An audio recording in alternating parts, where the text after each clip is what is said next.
Have you ever wondered what really goes on behind the scenes when you apply for a home loan? Well, you're in the right place. Today, we're going to crack the code on that whole mortgage approval process, turning what feels like a total mystery into a clear, easy to understand roadmap. Let's get right into it. Think of getting a home loan like it's a kind of open book test. I know, it sounds a little intimidating, but the good news is you can totally prepare for it. The goal isn't to trick you or catch you out. It's really just to make sure you're financially ready for this huge step. And we've basically got the whole study guide for you right here. So the official name for this test is loan underwriting. It's the super detailed evaluation that a lender does, and the person who makes the final call, that's the underwriter. They're the ones who are going to be reading your financial story to figure out the risk for the lender. And get this, even the huge players in the game, like Freddie Mac, admit that this isn't just about crunching numbers. They actually say it's an art. What does that mean? It means they're looking at your whole financial picture, the entire story, not just plugging some figures into a calculator. You've got to keep that in mind as we go through this. So, here's our game plan. First, we're going to meet our financial detective, the underwriter. Then we'll walk through the 3 main chapters of the financial story they'll be reading: your income, your net worth, and your credit history. And finally, we'll look at how it all comes together for that final verdict. All right, let's kick things off with our main character, the underwriter. Just think of them as a financial detective. Their whole job is to sift through all the evidence you provide, your application, your bank statements, your pay stubs, to build a really complete picture and make sure the loan is a safe bet for the bank. And that detective work always starts with the first major piece of the puzzle. Chapter 1, your income. The main question they're trying to answer is pretty simple. Can you actually consistently afford the monthly payments? The basic idea here is all about balance. Lenders need to feel confident that your housing payment, and that includes the mortgage, interest, taxes, and insurance, isn't going to stretch you so thin that you're struggling every single month. So what's the magic number for conventional loans?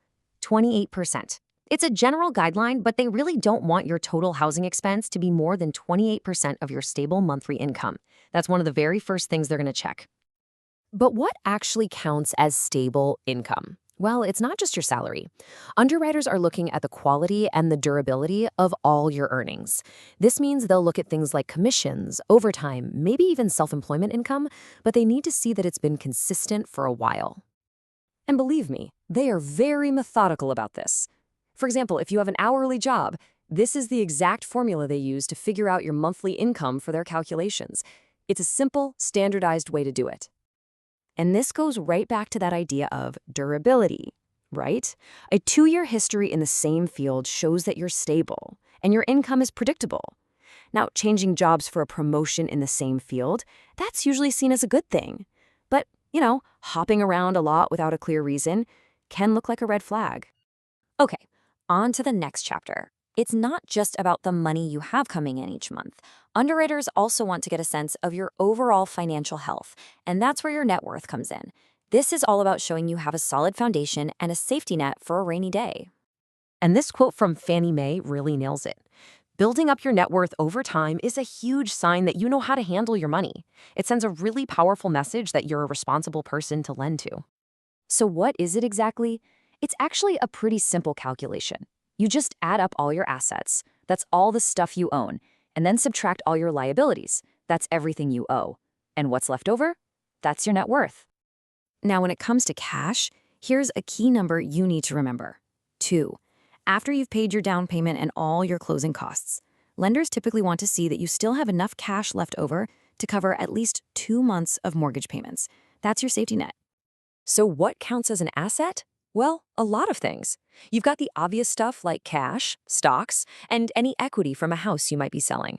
But it also includes personal property, like cars, and even the cash value in a life insurance policy. And check out that last one. A gift from a family member can count, but you have to have a formal gift letter that says you don't have to pay it back. All right, let's move on to our final and maybe the most well-known chapter, your credit story. While your income shows your ability to pay back a loan, your credit history shows your willingness to pay. It's basically the track record of how you've handled your debts in the past.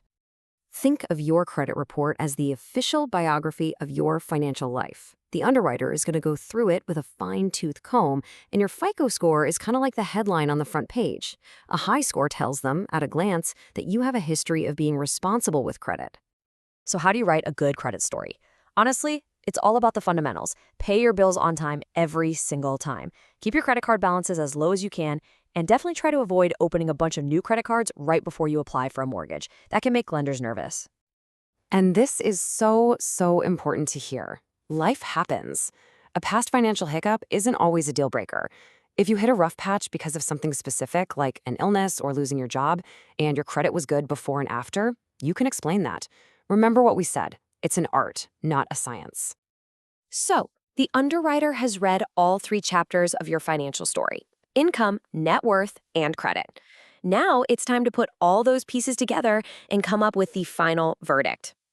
Now, while those 3 core ideas are universal, the specific rules of the game can change a little bit depending on what kind of loan you're getting. FHA and VA loans, for instance, have slightly different guidelines than a conventional loan. You can see here the FHA allows a housing ratio of 31%, which gives you a bit more flexibility. And one last thing, and this is a crucial distinction to make. Pre-qualification is just a quick estimate, kind of like a ballpark figure. Pre-approval, on the other hand, is the real deal. That's when an actual underwriter has gone through your documents and given a conditional yes to lending you the money. In a hot housing market, being pre-approved is a huge advantage. So there you have it, the whole loan underwriting process. It isn't some black box or secret society. It's just a story told in 3 chapters. And by understanding what the underwriter is looking for, you can get your finances in order and present the strongest case you possibly can. So the only question left is, are you ready to tell your story?